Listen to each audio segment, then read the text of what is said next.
because I do feel like a connection started to get there, but I just feel like it happened a lot later than both of us would have liked it to. But I still believe there's a strong connection, like when you're the best version of Jasmine. Like that's the most attractive, the most intimate, the most sexual part of you, like when you're yourself, you know? So I guess I didn't do a good enough job of like changing that narrative. Well, of course, there's one way to change the narrative. Right. Change the narrative. You just said, like, get in there. Yeah. That said, the time has come. We have to make the decision that you knew we'd have to make a few months ago, whether you want to stay married or you want to have a divorce, and why. Okay. So I know the wants and desires of my heart, and I know what I prayed for, and I know what I asked for. We know our ups and our downs, and I've known like the private conversations we've had and the things like that we discussed. I've learned even more what I want and desire in a marriage. And so I feel like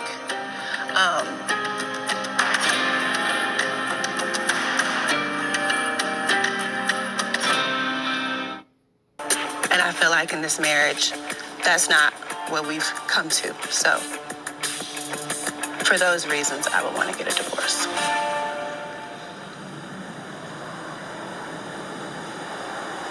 But yeah, this marriage, it hasn't, gone how either one of us had planned.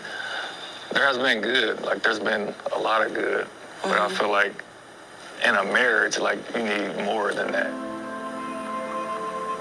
And, for me, it's just kind of like, I didn't envision marriage, being this way. I thought like I would be smitten. I would be like wanting more physical touch, more like intimacy. We did have intimacy, just, not the kind of intimacy that I feel like we both were looking for. And I'm glad to have gone through this with you, but ultimately, I would like a divorce as well. Well, thank you so much for your honesty, and I hope both of you are right. I hope there's been some growth here. It certainly looks that way to us. Mm-hmm. Are there any deal breakers that you've discovered now that you didn't have before?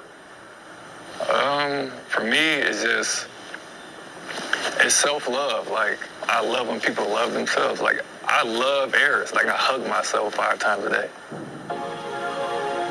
After I brush my teeth, like, I smile, like, so I can see myself smiling. The first thing I say when I wake up is, like, show me how good today can be. So I don't even know if you hear me something. I try to whisper because you might still be asleep, but I just love. So I feel like when two people just love themselves and then they come together, like that love just creates like more love. At times, like the temperature of like what's going on with us can cause you to kind of shut down and not be like your true self. And I feel but not change my self-love though. And we can agree to disagree. Like, I'm that's just fine. trying to get the narrative of me not having self-love. I'm not saying like you don't like yourself or you're like insecure or anything. I'm just saying I just want you to just, no matter what I do, I would want someone who loves the hell out of themselves, like unconditionally.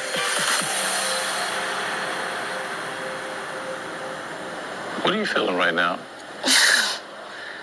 First of all, I have plenty of self-love, but more importantly, he has commitment issues. Like, we've talked about it. He's used to being somewhere. If it didn't feel right, up and moving. He's used to ghosting girls. Like, it's just his norm, and he's acknowledged it, which is amazing, but it's just like, I just really feel like if it wasn't the attraction thing, it would have been something else, and I just don't feel like he's in a place to where he can fully commit to the marriage, and I don't really think he was ready to be married.